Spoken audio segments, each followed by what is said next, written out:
when you have the attitude of, how can I make this better? Instead of complaining about what it doesn't do exactly the way that I'm used to. If you can embrace the new tools, I think one of the things I've been convinced of for many, many, many years, the right way to think about technology is that when you can see it as a way to amplify and extend your capabilities rather than limiting them. You know, look for ways to amplify your reach, to magnify what you're trying to teach, what you're trying to say, and clarify your communication skill. If you can embrace the nuances of each of these tools, you become a better teacher, a much more effective one, in a lot of different ways. It has been far too long since I had today's guest on the podcast. I connected with him back when I was still living in Chicago, and he remains one of my favorite people. I get so inspired every time I talk to him. I'm Jason Heath. This is Contrabass Conversations, and when I saw a couple projects that today's guest, Hugh Sung, had been working on since the pandemic hit, I knew I had to have him back on the podcast and talk about what he was doing. Hugh is one of the most creative people I know in terms of technology in your teaching. He's been an artist for years at this point, had tons of videos, you name it, content that has really connected with people. He's one of the co-founders of AirTurn, the Bluetooth foot pedal I use for my iPad, for my sheet music all the time. We dig into a bit of that, but we really dig into Hugh's online virtual chorus and orchestra project and the videos he's been doing about teaching using Zoom. He's got some really cool, I'll just call them Zoom hacks to make the experience a little more rich for the student. And you just got to follow Hugh. If you haven't heard of Hugh, well, welcome. It's going to be a good life for you going on because he's just such a cool, interesting person. Can't say enough good things about him. Definitely follow him on YouTube and on Instagram and follow his wonderful, wonderful blog that's all linked up to in the show notes. And while you're following along with things, I'd love it if you checked out some of the people that have sponsored the podcast over the years. D'Addario Strings, the Bass Violin Shop, Upton Bass, Steve Swan String Bass, Kolstein Music, A440 Violin Shop, and Modacity. If you need to make a purchase for anything music related, that'd be a great place to start. Okay, let's dig into this conversation with Hugh Sung. Maybe we could start just with this Mozart at a Social Distance project. Can you just talk about what you did and just how that all worked? Sure. So when we found ourselves in this challenging situation, my first priority was to try to share what I have been doing for 10 years. I've been teaching online in various capacities from my YouTube series, can you believe it, 10 years ago, almost 11 years ago. It's crazy. My YouTube series, Claire de Lune from Scratch, which was, and again, at the time it was groundbreaking because here's a classical pianist saying, anybody can play this piece. Classical teachers are like, you can't teach that piece, it's so complicated, you got all 5 flats. But I said, if you break it down enough and you have the right technology to show people, and I was using, 11 years ago, I'm using multicam, I'm using a couple of really neat programs from TimeWork Technologies. My piano at home is a kind of a hybrid piano. It's a Cunningham piano, but it's outfitted with a MIDI output.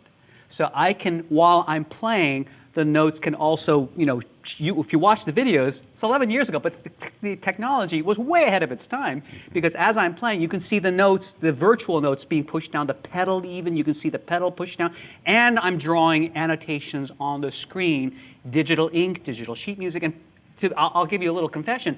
The reason I did that was really to promote AirTurn. Yeah, right.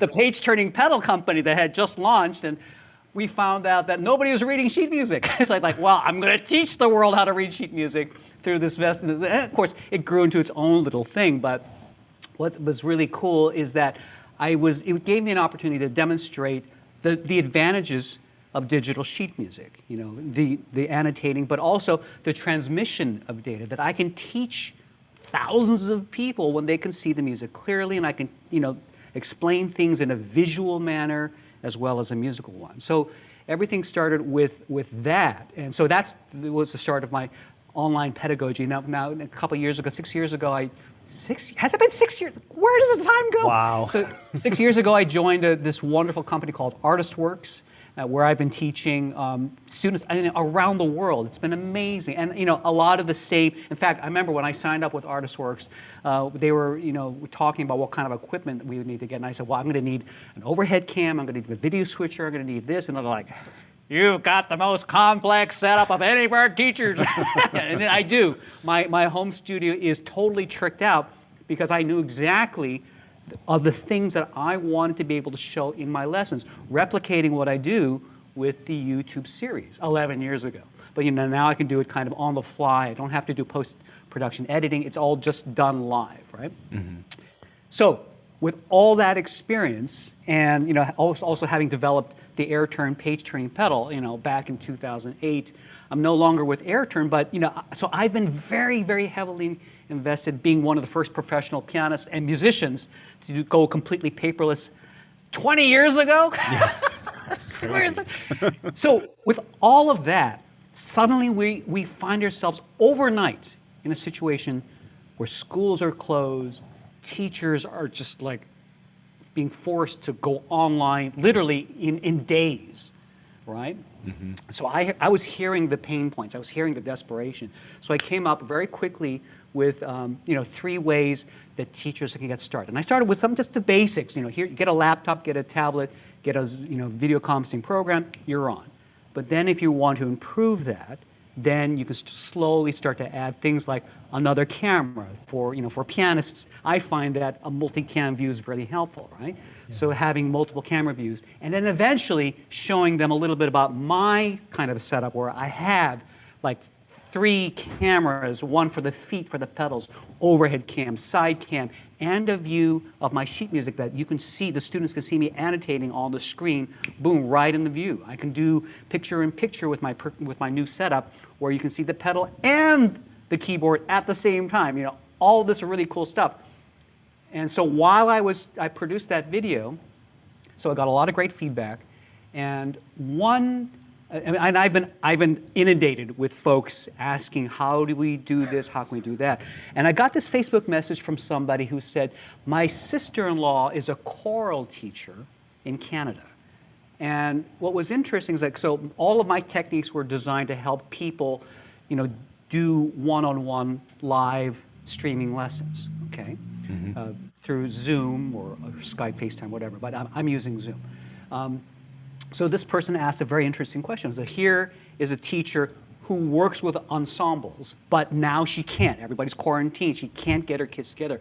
How could she still meaningfully work with these kids in a group setting? Now, you and I technologically know the limitations of the internet. And I've got a lot of teachers saying, how can I play duets with my kids? The answer is you can't, because the internet has lag. Here's do this for fun. Anybody get a phone and start and sing happy birthday. Let's say, okay, everybody, let's sing happy birthday. I just did it for my cousin just a few days ago, All right, everybody, 3, 2, 1, happy. But as soon as you start singing, nobody's singing. They start coming in about a second, half a second to a second later. Mm-hmm. They think you're with them, but you are completely apart. There is no way, because of the limitations of physics, that the transmission is always going to have a delay going back and forth. Okay, it's even worse with video. So there's no way to actually play together in time, at least on both people's ends.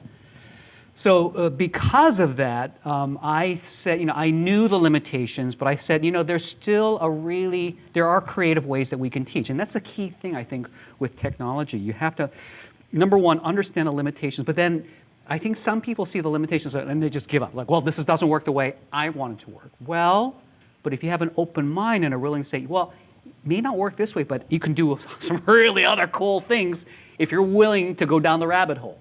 So my goal was to show this teacher a really cool way that she could still work with her students in a way that may not be the same as being in the classroom, but in other ways, can amplify, make it even better in other ways.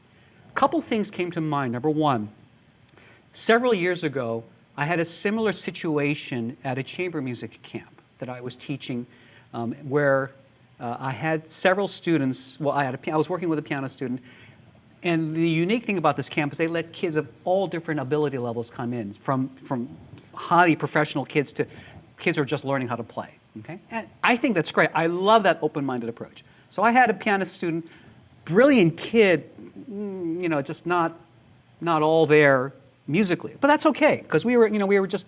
I loved working with him. He was a creative mind, and then I got a call from the chamber music coach that was working with another group. He's like, I don't know what to do with these kids. They're just hopeless.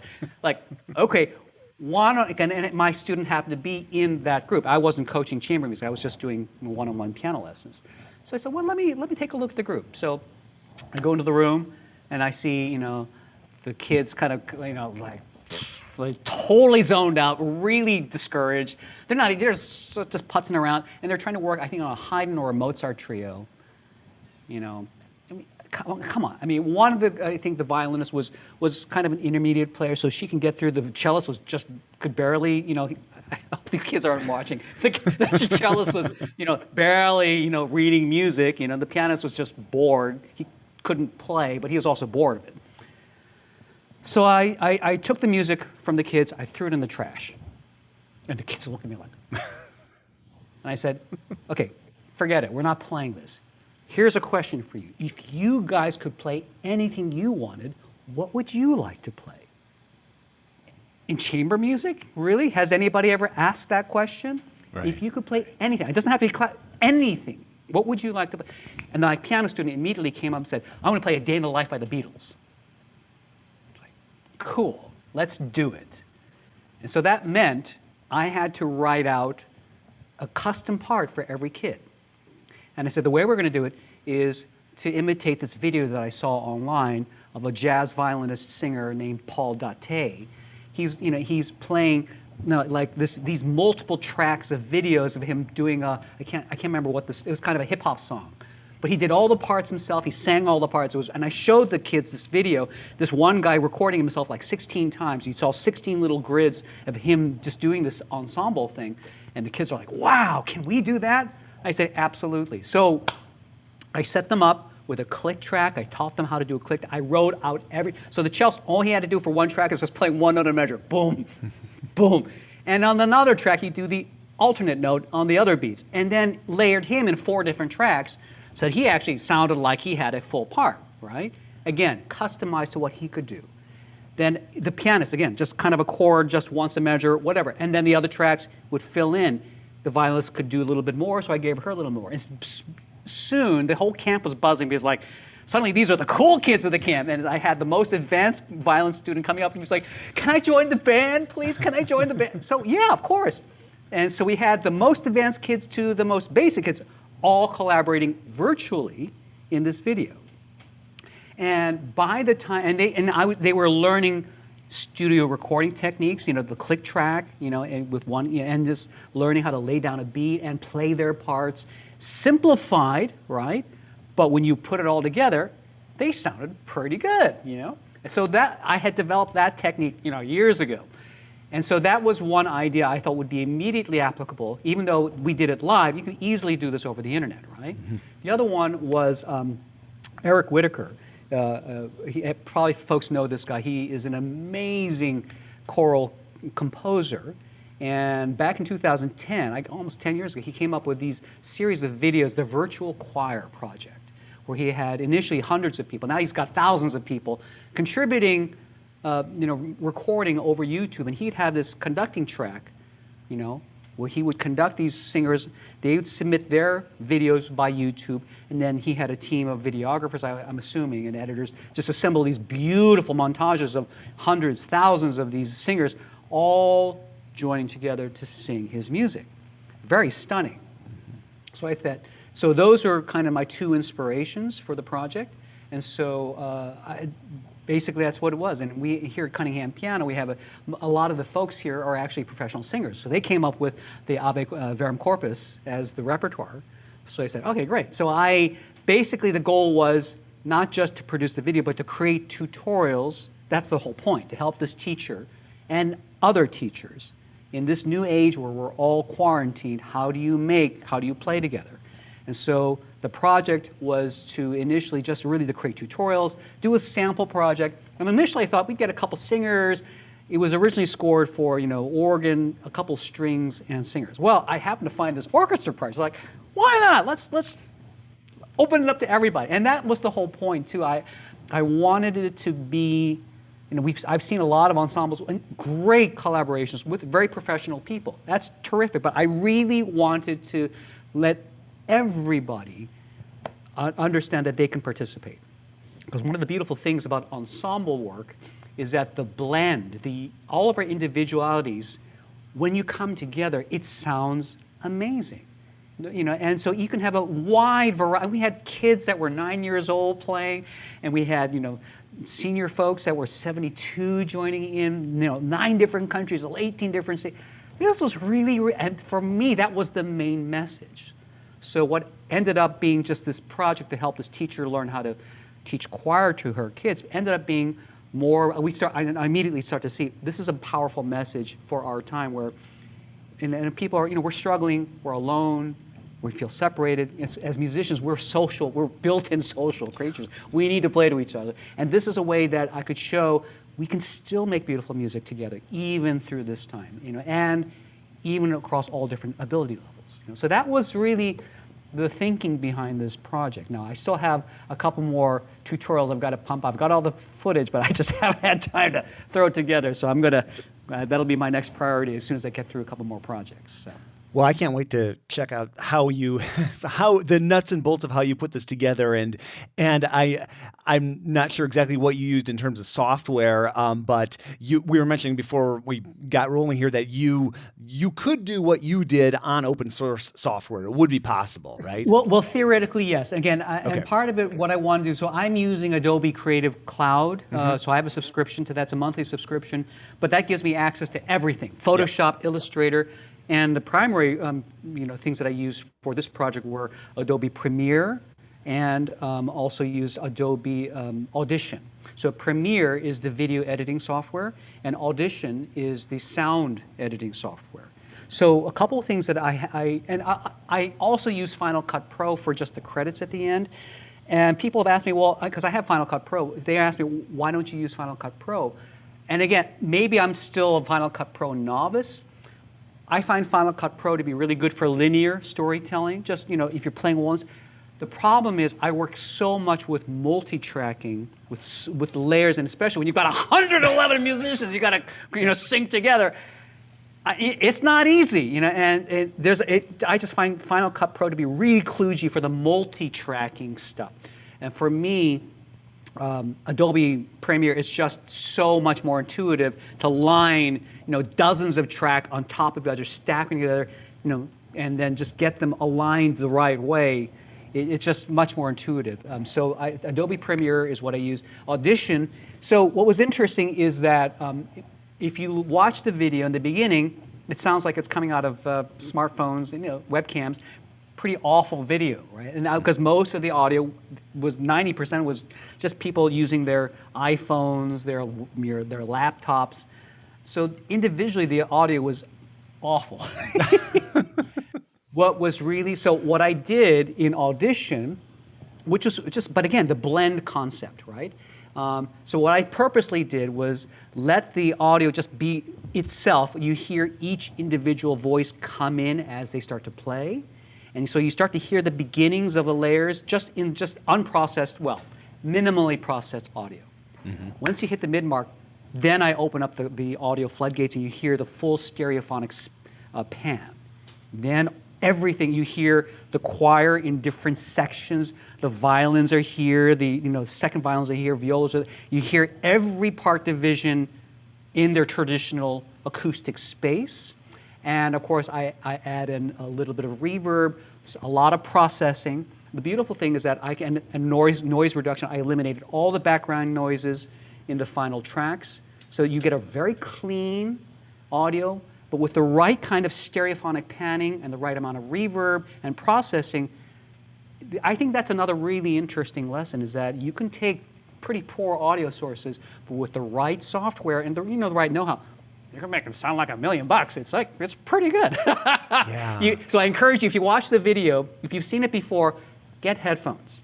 Because there's that moment, as a friend of mine, one of my colleagues was saying, it's like, you start watching the video, it's like watching it in black and white, and suddenly when the stereophonic pan goes on, it's in vivid color. It's really a cool effect. It's a lot of fun.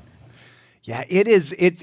I was curious about what you're doing, and I love that. I also have a Creative Cloud subscription, and I'm a big fan of Premiere and Adobe Audition. And yeah, I've also had that experience that like working with multi-tracks. It's amazing how well you can synchronize. And I love what you did, and I can't wait to see these tutorials, which I know are massive projects, and how you specifically did it in Premiere. But I love the way that you featured the musicians. You had them, and then they sort of like zoomed into the background in different areas, and that was one of those. To me, that's a really good solution of kind of individually showing the people, but also showing the scope of the group. So very well done. Thank you. I mean, that was a real concern because I was so grateful that these musicians from all over the world were contributing their time and talent. And while I was running initial tests and initial builds, of course, I was just laying it all out just to hear the blend. But they're all coming out like little squares. I didn't want folks to be just little squares. I really wanted some way to show them, even if for a moment, that each one of these are individuals. Mm-hmm. And the visual story, of course, is one at a time, but when we come together, this incredible result happens. But it starts at the individual level. So that was an important visual message that I wanted to convey. So, and a lot of thanks to Craig Knudsen. Craig Knudsen is, he's just a music tech genius, and he and I have been collaborating a lot lately. And so he kind of watched my process. He just kind of came on board and gave me all this great kind of good creative directions, suggestions that really changed the visual aspect, and so he's been so great to work with. And again, like I said, here's another really interesting phenomenon that has happened to me time and time again. When you come up with a good idea, people they gather, they come together like, hey, we want to collaborate. Just like when I was doing with the kids in the chamber music camp. It's just, our little band, and suddenly the word got out, and everybody wanted to contribute their time and talent. This kind of thing happens so often. Again, just started with, a couple of our singers here, the store, a couple of local musicians, but as word got out, all these musicians said, hey, we'd like to, I didn't feel so bad. There were a number of other top-level musicians that wanted to contribute. I mean, that I just didn't have room in the grid for them, Next time I have to make a bigger grid, but... I'm so grateful for people like Blair Tyndall, the author of Mozart in the Jungle. She contributed an oboe part. Like, that's so cool. We're Facebook friends, and Jasmine Choi is a flutist that I tour around the world with, and she was on vacation, and she threw in a track. Like, this is great. So good ideas really attract good people, and then the collaboration becomes even more creative. And having Craig come on board like this he really was a huge help in shaping the visual story and the final output of this. Well, I love it, and I love the clarity with which, especially getting to look behind the scenes at how you do things. I've always loved the way that you break things down, and I think it's just incredibly interesting what you've done so far. And then what you've also been doing, we mentioned Zoom earlier, all of a sudden, most musicians on planet Earth are becoming a lot more familiar with video conferencing software for lessons. And overnight, and so you answered in such a wonderful way, like just some of those audio settings. Because like many people, I open up my email and I have a lot of random questions like, this sounds terrible. Why? So I'll make sure to point people to your videos about that. But I love the way that you laid out a multi-camera setup on the cheap, basically using other devices. I mean, that's so useful for something like bass lessons too. Being able, because I can't tell you, I do a very limited amount of private teaching, but even with my couple students I have, it's like, I want to show my bow arm. Now I've got to crane my camera down or get in a weird angle. And then to have the music on as a camera option also is really cool. Can you just what's really cool, I want to give a shout out to an app. You should take a look at this too, Jason. There's an app called Newzik, Newzik. That app is unbelievable. Now, yes, you can use that an iPad as another camera. Mm-hmm. But even more efficient is the fact that I can actually synchronize with my student's iPad. Newzik was designed with collaboration in mind. They are very big in Europe, where orchestras and opera houses have already adapted that. It's meant for ensemble sheet music work. So what this means is I can be writing notes on the same music that's my student and I, we set up a project together, and I can write a note, whatever, and synchronize it, and boom, the student's iPad sees my note right there. Now think about it, take this a little step further. A lot of teachers are asking, what kind of games and activities can you do? What do you do with paper sheet music? You can have, the notes there. Okay, all right, Johnny, I want you to circle all the line notes. Boom, he can do that right there, synchronize it. Well, you missed one over there, and you can do back and forth graphics, send a little picture, say, okay, what is this, what is this kind of rest? How many beats is, and then you can have this interactive back and forth. You can say, to the student, hey, take a look at this chord progression over here. What kind of fingering would you suggest? And you can talk about fingering, you can talk about chord progressions, and this visual back and forth. Now the sheet music is just synced back and forth. That's so cool. I love that feature. Yeah, it's amazing. I'd never heard about that app until I heard you start to talk about it on your YouTube channel. And that synchronizing feature, that is amazing. I can't believe this app hasn't been on my radar before, but I'm going to... Well, it hasn't been on anybody's radar because everybody uses another really popular app, which I've also been using, which is a great app, Yeah. But again, it's one of those things where I hadn't heard about the app. I had just relaunched my own personal website just because I had to, right? And as soon as it came out, the developers emailed me that, hey, we're still around. And we had this great conversation. They're based in Paris, and I'm like, well, these guys really deserve some more attention. They're doing some great stuff. So I'm always a big fan. If I see something really cool and interesting, I want to highlight it because I see how it benefits my life, and I want to just spread the good news around. I mean, there's when you're using that multi-camera setup, and then one of the devices that you can go to is the sheet music. Then all of a sudden, the online, in my perspective, the online lesson. I mean, you're in some ways you're getting a better experience, or at least a richness of experience. Like with the camera on, like for piano lessons, of course, like being able to see the pedals like that, see the overhead like that, see the music. I mean, that's incredible. That's something that would be difficult to do in a regular lesson. And that's, I think, the big takeaway. Mm-hmm. Again, one of the things that I'm hearing from so many of the traditional piano teachers is that they're frustrated with the limitations they're finding. Oh, the audio quality is awful. It's not the same as having them in the room, and I can't hold their hands and move their. But as you're alluding to, in other ways, this can actually be a better lesson. You can record the lesson, right?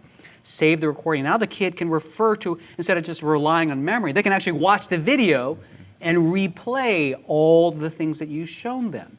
The markings now are conveyed in a new way. New angles, new perspectives, And in many ways, you become much more efficient because of what you need to think about being able to show and how to show it, right? I don't teach live lessons. I've been only online, really, and I prefer that. When I go, and I'm still invited to teach master classes, I try to recreate my online experience in the master class. I insist. I need a projector. I need to connect my computer to do I need a couple webcams. So I'm showing on the projector screen what a student would see in one of my online lessons, because I feel that that's a better experience than just me talking on stage. So I'm replicating the online experience because I find that it is better. It's more amplified. But again, when you have the attitude of, how can I make this better?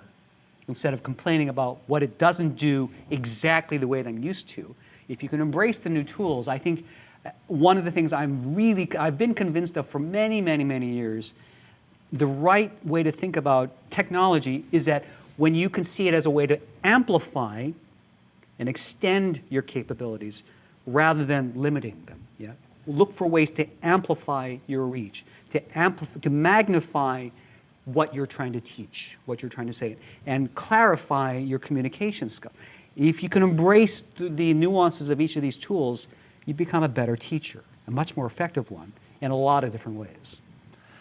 Yeah. I mean, Hugh, you're somebody I think of as being like many years ahead of the game at the music technology front. I think about you every single day when I pull out my AirTurn and practice. And I remember talking with you years ago about just thinking about teaching differently. And I learn a lot of how I can be a better teacher just watching what you do, communicating with these multiple cameras and on the piano. It's just super interesting. I want to give you plenty of time to keep working on those video tutorials that everybody's waiting for. But I just want to throw one thing in please. here. We're entering, if there's something that I'm seeing right now, is we're entering a brand new phase of music education across the planet. Okay, and here's the big shift that I think everybody needs to take into account. Yes, we music lessons are fundamentally just so necessary for the planet. I think everybody in the world needs to learn music, for their own well-being. For the next phase that I see is understanding that teaching piano just as teaching piano is just not going to be the same, or teaching any instrument. Now we have to think every musician has to learn to be their own producer. I was just doing a visitation with a class in Idaho a few days ago, and kids were asking about the best advice for taking auditions and stuff. It's like, think about this. Rather than think about how to take a better audition, why don't you be the person auditioning everybody else? Why don't you become the producer and you start to see what the audition process is as the creator? Don't make a better audition. Be the producer that auditions everybody else. We're entering a new phase where we all need to learn to become better producers of content, producers of music. People are saying, well, I want to be able to play duets, online. There's a way to do it, but now it's different. It's new skills, a new way of collaborating, and new ideas for what's going to be musically interesting, right? I saw an interesting post on, I think on social media, where somebody was complaining, or actually it was a news article, where one of the teachers, they were talking about the shift to online teaching, and one teacher just kind of gave up, like, well, there's too much competition. Of course, there's always been too much competition. You can either say, well, the class, that poverty or abundance mentality. There are too many people, I don't even want to get started. Or, you know what, there's so many people, what can I learn, and how can I explore what makes me unique and what I have to share with the world? We need everybody, Here, I'll give you one small example. So the amount of time that it took me to make that Mozart video, man, if I had a team of musicians who knew how to edit video, who knew how to synchronize, who knew how to collect video files, process them together, do the sound. If I had a team of people, could have done that faster. Why don't the teachers, so I had a teacher call me just yesterday. I said, how can I replicate this project? I don't know any of these skills. Like, well, this is a great opportunity for your students to learn. Let me finish making my tutorials, get your students to learn from my video, and they will eat this up. This is great for them to see applied music.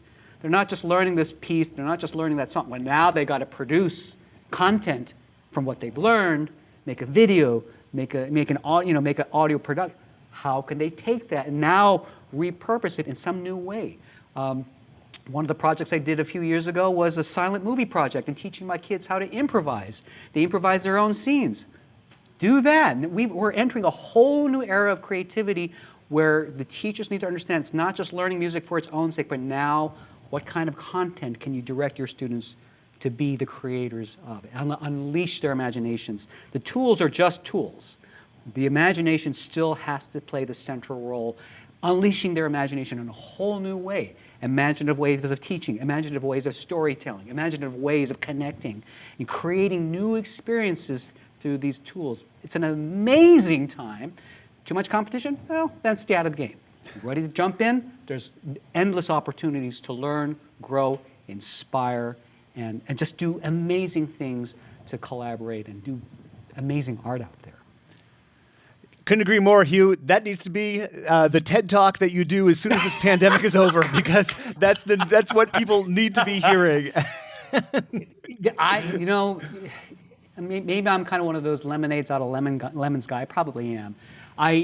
This situation we're finding ourselves in many ways, I don't want to say thankful for it, but I know I've personally been a little frustrated seeing the musical world drag its feet, and particularly in educational settings where you have these schools trying to teach these 19th century ways of making music. Like, this is not going to help your kids. You've got to wake up. Now we've all woken up. Yeah. And the schools, the teachers that suddenly find themselves adrift realize what I've been trying to say for a long time, that technology isn't an antithesis. It's something that complements. If you can bring this together and work together with that and recognize what you need to, you will survive, and not only survive, you're going to thrive. This is a new age. So the schools that are, and educators, that are teaching a 19th century way of teaching, I'm not trying to abandon that, but you can't be the exclusive focus. You now need to understand that art needs to find new vehicles, new tools for expression. Yeah, that's for sure. I think Andrew Hitz maybe or some other music podcaster mentioned frequently 2 of the most conservative institutions out there are classical music and higher education. And when you combine them, that's what you get. But again, classical musicians are also potentially the most innovative. True. Because we've had a tradition. When we embrace it the right way, there are 2 dangers. And one danger is, and I think higher education, don't get me started, but higher education going on the tenure track so that I have a job, and in the orchestra track, I've got to, I get tenured, I got a job, and then I can coast. It's the same work, same product. I don't have to innovate. I don't have just conductor tell me what to do. Oh, the administration tell me. It's the same class. And I found myself in that rut many years ago. In the beginning, I loved it because I loved the safety and security. And we musicians, I think, are trained to want to look for safety. We practice like crazy so we don't make mistakes on stage, right? We practice for safety. We practice for security. It's hard to improvise when you don't know what's going on, right? You don't know what to predict. I think we as classical musicians need to learn to improvise so that we can become the new entrepreneurs. We have the potential in there. We just have to let go of the safety net and be willing to live a brand new life and see these amazing opportunities because it just all works so beautifully together, I find, so. Well, I couldn't agree more. And Hugh, I get your email newsletter, I think on Fridays, once a week anyway. It's one of the few that or when posts come out, it's one of the few I open up and I read and I dig into. Thank you. I'll certainly link up to that. People should follow you on YouTube and Instagram and just social media in general. And you're one of those people that I see what you're up to and I think, all right, let's get going here. So you're definitely like my morning cup of coffee, like for creative inspiration. Thanks, man. So. Appreciate it.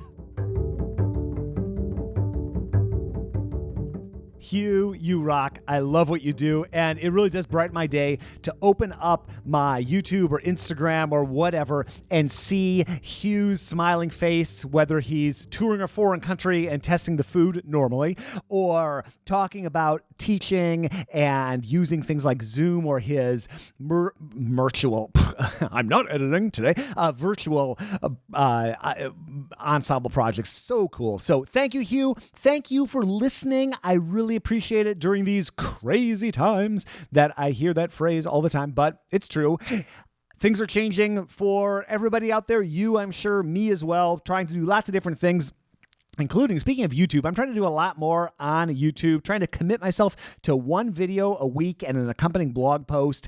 It's something I was trying in the summer for 2019, which I love doing, but life got in the way in terms of travel and everything, and that's not happening now. So I'm back at it with YouTube, really having a good time. YouTube.com/ am I saying that right? YouTube.com, too much coffee. YouTube.com/Contrabass Conversations, or just search for us on YouTube. And if you're looking up things, you might as well go get on our email. Oh, goodness, Jason Heath. Okay. Our email newsletter. You can find that at contrabassconversations.com. See what happens when I don't edit and I've had a long day. Anyway, thankfully, it's not just me putting the podcast together these days. We have a great team. They are Michael Cooper, Steve Hinchy, Mitch Mooring, Trevor Jones, and Krista Copper. Thank you to all of you. Mitch Mooring makes beautiful instruments in Kilgore, Texas, not too far from Dallas-Fort Worth, award-winning basses. Check him out at mitchmooring.com. I am your tongue-tied host, Jason Heath, and we will see you again soon for more life on the low end of the spectrum.